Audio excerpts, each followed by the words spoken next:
Saber, entender, compreender, conhecer, descobrir. Ouvir. Bandeirantes Acontece.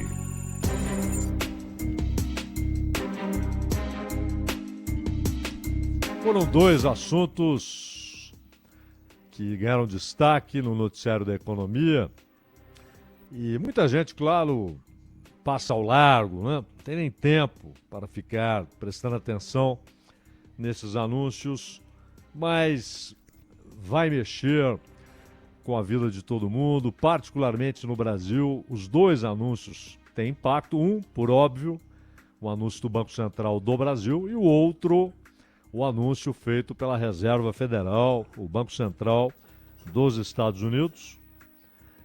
E o primeiro anúncio foi feito pelo Banco Central dos Estados Unidos e o Jerome Powell, que é o seu comandante, que preside o Banco Central, sob pressão do Trump, que anunciou lá em Davos que porque eu vou fazer o Banco Central baixar os juros e tal. Primeiro que ele não tem esse poder, a lei não lhe dá esse poder, mas virou uma pressão tremenda, porque você tem 12 diretores que são regionais, e aí passa a ser uma pressão local para que haja redução da taxa de juros.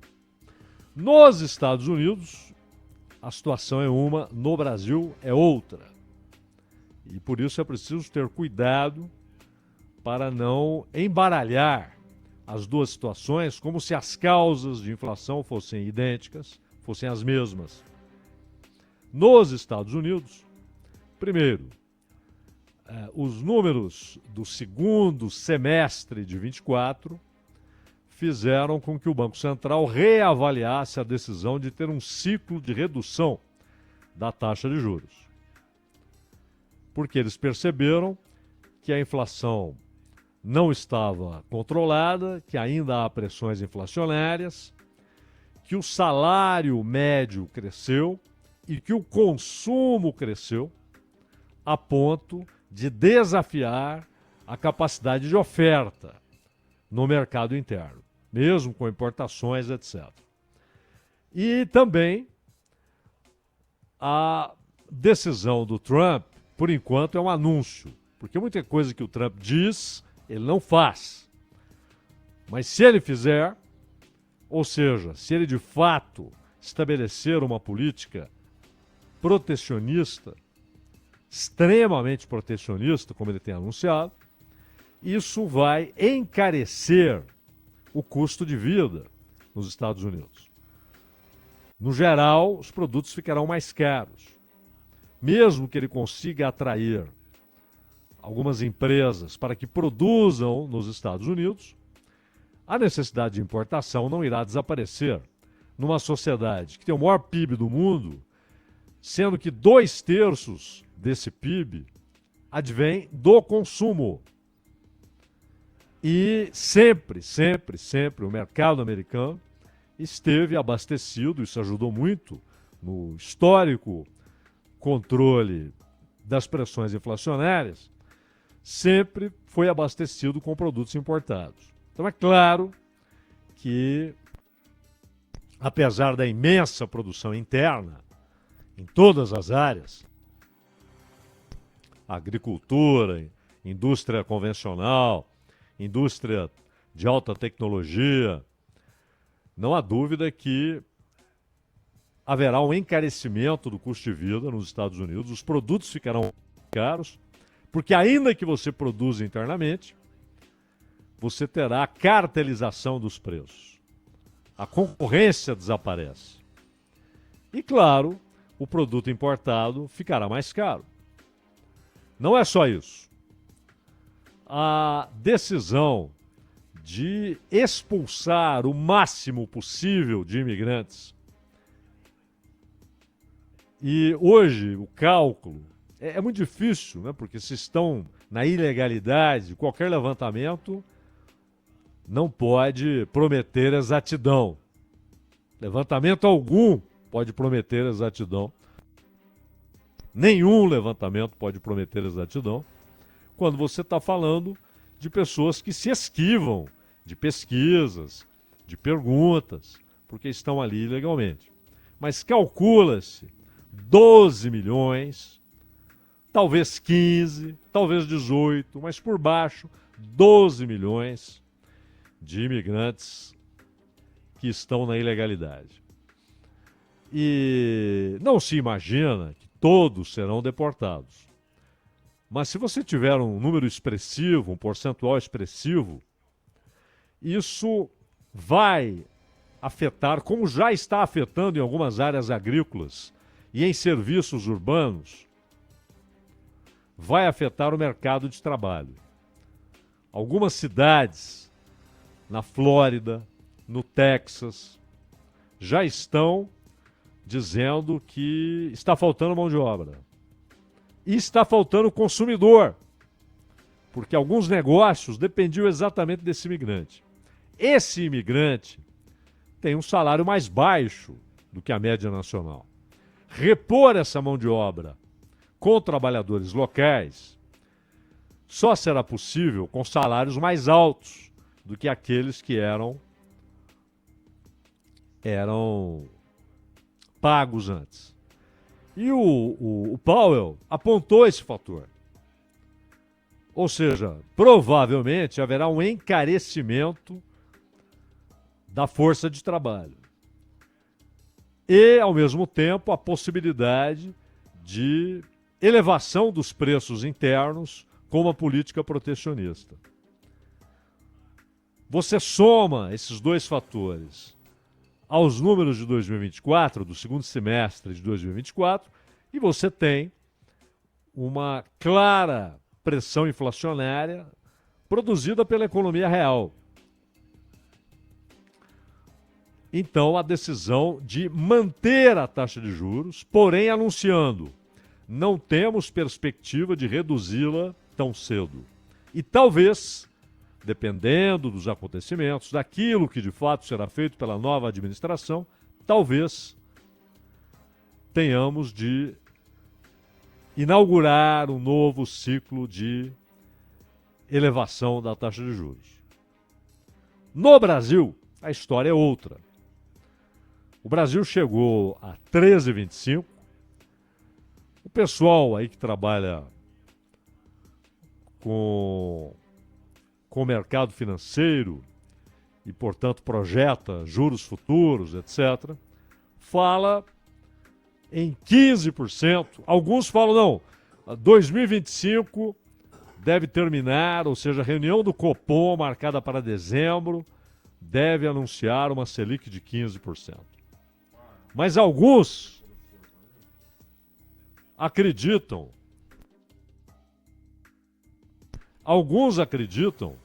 que isso pode acontecer no meio do ano. 15%. Ora, 13,25 já representa uma taxa real de juros de 9,18. É a segunda maior taxa real do mundo, só atrás da Argentina. A Turquia, que estava em primeiro lugar, e ontem saiu um novo levantamento, a Turquia foi lá para baixo, dependendo de como você vê. Mas o fato é que a Turquia está agora com juros negativos, juros reais negativos, ou seja, inferiores à inflação, em 6 pontos. Isso tem a ver com o Erdogan, ou como eles dizem lá, o Erdogan. Ele tem possibilidade legal de interferência no Banco Central e na taxa de juros. Ele enfrentou uma pressão dos banqueiros locais para deixar os juros lá em cima. E até por perceber perda de popularidade, ele investiu em juros baixos para que haja produção, para que o comércio se incremente, venda mais, empregue mais, para que a indústria venda mais, empregue mais, demande mais dos seus fornecedores, para que haja aumento do salário médio. É arriscado? É, porque provavelmente haverá uma pressão inflacionária gigantesca na Turquia. Mas o Erdogan, ou Erdogan, como dizem lá, resolveu enfrentar essa parada. E a taxa real de juros na Turquia foi lá para menos 6. A Argentina lidera. A Argentina teve, no ano passado, uma inflação de 3 dígitos anual. E o último levantamento em dezembro falava em 118%. E a taxa nominal de juros é muito alta. E ela também está na casa dos 9%, 9,36% de taxa real de juros. É a maior do mundo. E o Brasil em segundo. O Banco Central diz, olha, é o instrumento que temos para combater a inflação. Vai dar certo? Não, não vai. A inflação vai cair? Vai. Mas o resultado econômico e social final será bom? Não. Primeiro, a cartilha diz, olha, a economia está descendo a ladeira.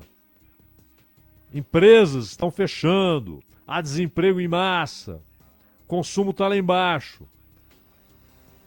A cartilha diz, Banco Central, reduza a taxa de juros para que haja crédito mais barato, dinheiro mais barato, incentivo ao consumo para tentarmos reativar a economia, para que ela volte a crescer, volte a produzir empregos, consumo, mais empregos, mais consumo, mais renda, mais impostos.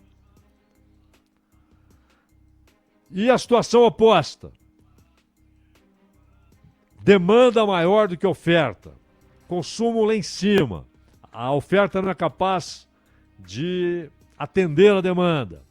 E a causa dessa demanda aquecida é renda elevada. A base de consumo já era alta e cresceu.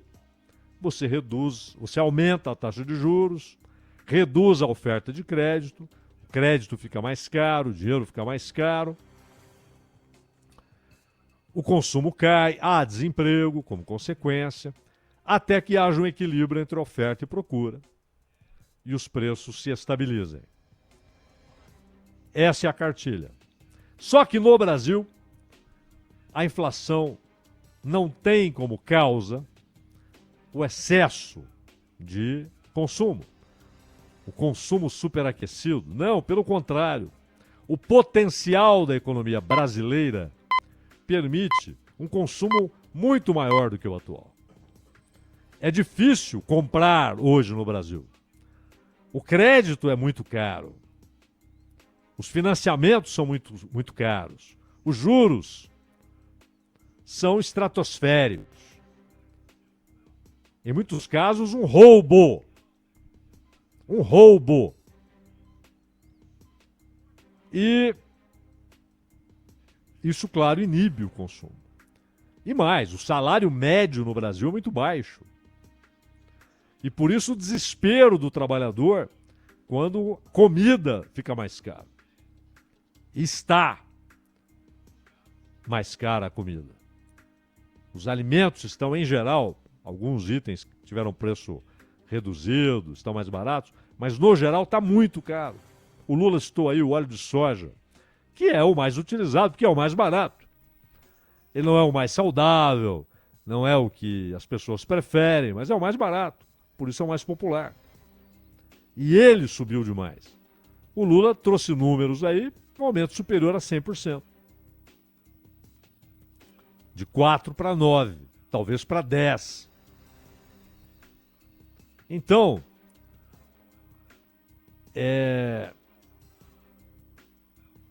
o problema é produzido pela dívida pública. A dívida pública provoca um desequilíbrio fiscal. Há gastança, há irresponsabilidade no uso do dinheiro público, há a farra das elites em todos os níveis. Municípios, estados, União, executivos, judiciário, legislativos, municipal, estadual, federal. A farra com dinheiro público não é brincadeira. Mas o impacto bruto no tamanho da dívida é pequeno. Há um impacto moral, há imoralidade de se utilizar o dinheiro público. Algumas contas não.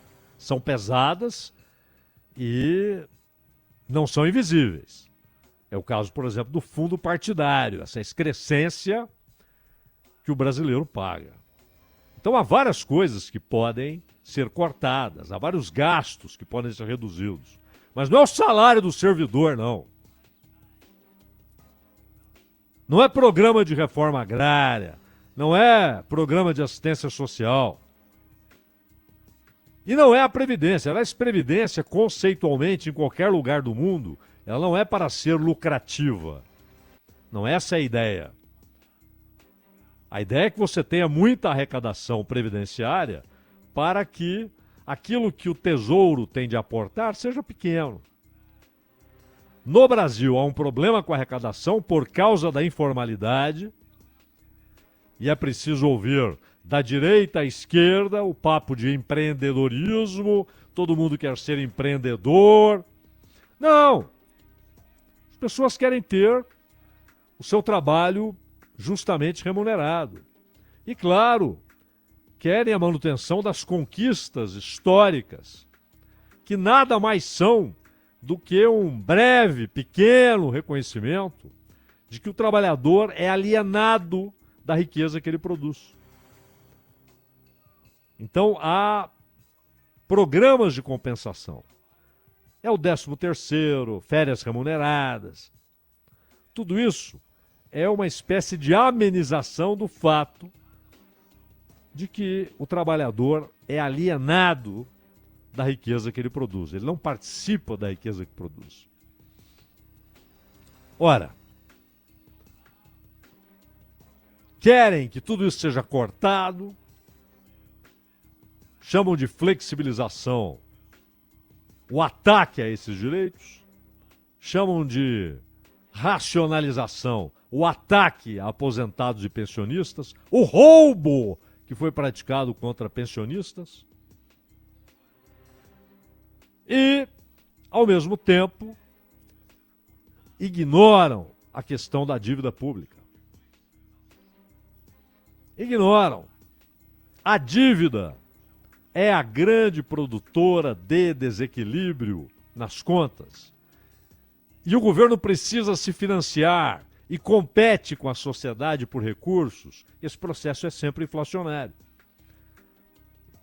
Nos Estados Unidos, com uma dívida de 35 trilhões de dólares, só há possibilidade de enfrentar o problema porque os Estados Unidos são o emissor soberano da moeda global, que é o dólar. Então é administrável, por isso o receio de desdolarização de operações comerciais e financeiras no mundo. Receio admitido publicamente pelo Trump, corretamente admitido pelo Trump. No Brasil, isso provoca um desequilíbrio e inflação. O que provoca inflação no Brasil não é salário alto. A nossa média salarial é baixíssima. O salário mínimo é vergonhoso. E milhões, inclusive aposentados, recebem o mínimo. O salário mínimo brasileiro é menor que o de Honduras, do Paraguai. É vergonhoso. Tendo como referência uma moeda comum, o dólar. O salário médio é muito baixo. E são décadas com a espada sobre a cabeça do trabalhador. É isso ou a rua. É isso ou o desespero do desemprego. E a Selic produz, desde dezembro, segundo o Banco Central. O Banco Central diz: cada ponto percentual de aumento representa, atualmente, 55 bilhões e 200 milhões de reais de aumento da dívida pública. Ora, se o Banco Central quer combater a inflação e a causa é a dívida pública, ele faz um movimento que aumenta a dívida pública em 55 bilhões e 200 milhões de reais em dezembro, mais 55 bilhões e 200 milhões de reais em janeiro. Estamos falando de 110 bilhões e 400 milhões de reais. E em março, não sabemos ainda qual será o tamanho do impacto, porque é preciso também ver o percentual desse impacto no PIB. O tamanho do PIB naquele momento cresceu, diminuiu. Provavelmente, 2024, o PIB brasileiro cresceu 3,5%, talvez mais. E este ano, com juros assim, o sujeito tem capital, ele fala, vou abrir uma fábrica, vou ampliar a fábrica, vou aumentar a linha de produção, ou ele tem um campo, vou produzir mais, vou comprar mais um campo, vou produzir novas culturas, vou investir em maquinário, comprar um trator, uma colheitadeira, uma roçadeira, uma plantadeira, vou empregar mais gente, a construtora, novos empreendimentos, ou o sujeito tem o capital e fala, eu vou colocar no banco, com esse juro, não tenho imposto, não tenho injeção, não tenho concorrência, não tenho risco, não tenho de disputar mercado, não tenho folha de pagamentos, não tenho burocracia governamental, ponho o dinheiro lá e o meu capital é remunerado. E há, inclusive, como já citamos aqui, sujeito que pode buscar esse capital na Turquia, com juro real negativo, no Japão, na Alemanha, traz esse capital e investe aqui com base na Selic. Ele nem precisa mexer no próprio capital. Depois de um ano, ele paga folgadamente o empréstimo que fez e tem um lucro tremendo. Ele vai mexer com produção e aí vem o desemprego, menos consumo, comércio não vai empregar, vagas serão fechadas, também na indústria. E quando a indústria para de contratar, você já tem um breque, um freio em aumento de média salarial. E quando ela começa a demitir, há uma redução da média salarial. E os fornecedores todos, e os prestadores de serviços que precisam que as pessoas tenham dinheiro para que serviços sejam demandados.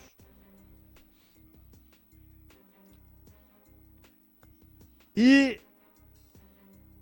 olha só a incoerência. Essa redução da atividade econômica reduz a arrecadação.